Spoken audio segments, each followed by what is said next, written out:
What does healthy eating even mean? Are you so over the confusion? Well, in this video, I'm gonna break down some of that confusion and myths around what healthy eating means and share my personal perspective. Stay tuned.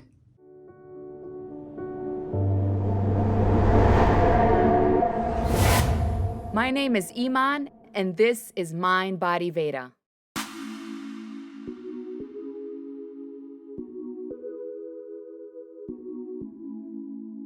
Welcome back. So the term healthy eating has been used a million times. We see it everywhere. But what does it really mean? Well, I want to share, based on my practice of Ayurveda and being a student of Ayurveda, some of the principles that I've collected that I think really define this term in such a beautiful and powerful way. These three main principles are: one, Prakriti, which means your mind-body type; two, Prana, or life force of the food, which I'll go into a little bit more in a bit; and number three, the strength of your Agni. I'm actually going to start with strength of Agni. So what is Agni, first of all? Now, if you're new to Ayurveda, definitely check out my videos on that. I have a playlist called The Basics of Ayurveda. Definitely explore that and get familiar with the Ayurvedic terms. Agni means digestive fire. So when your Agni is strong, you can metabolize and digest pretty easily in comparison to someone maybe who doesn't have a strong Agni.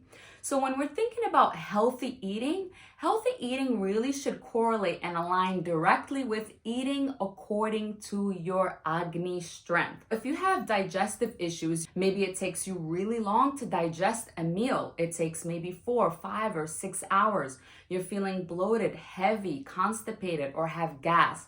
If you have any of those feelings when you're eating, that means your Agni is not really optimized. So that's the number one thing you actually need to correct for any kind of healthy eating. So that's number one.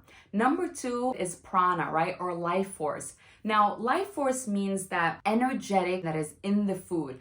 Now, the fresher and closer the food is to Mother Earth and nature, the more life force it has, the more prana. The more prana a food has, the healthier it is. And what does that mean exactly? That means your body recognizes this food because it recognizes the ingredients. Fruits, vegetables, grains, seeds, all these things that are very close to the earth and soil are going to be very high in prana. Herbs and spices, all these kind of things are very high in prana.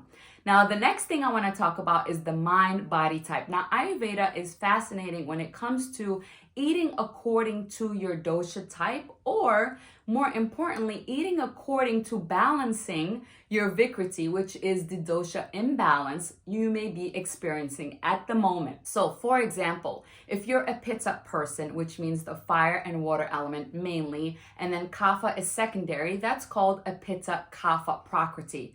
Now, that's someone who has a lot of fire and water elements, right? So they should actually avoid foods that are spicy, astringent, and that are going to cause acidity because they are already having that high fire in them. So to eat healthy for a Pitta person is not going to necessarily be the same for a Vata and Kapha person. Now, I do have videos that dive deeper into the dosha types, mind-body types, and Prakriti. So definitely check those out. But this is the three things that you want to always think about when you have a plate of food or you're ready to ingest anything. How is it going to affect my Agni? Is there prana in this food? Is there life force? Is it fresh? Is it full of energy? Is my body going to recognize it? And the mind-body type, which you should explore a little bit deeper. Those are the three things. I hope this video has been helpful. If you're new to my channel and all about mind-body elevation, definitely subscribe to my channel. I'm here every single week sharing new content. If you're a returning subscriber, thank you so much for your continued support and watch time. Remember, the knowledge is already inside of you. I'm only here to remind you of it. Stay whole, stay beautiful, and stay connected. I'll see you next time.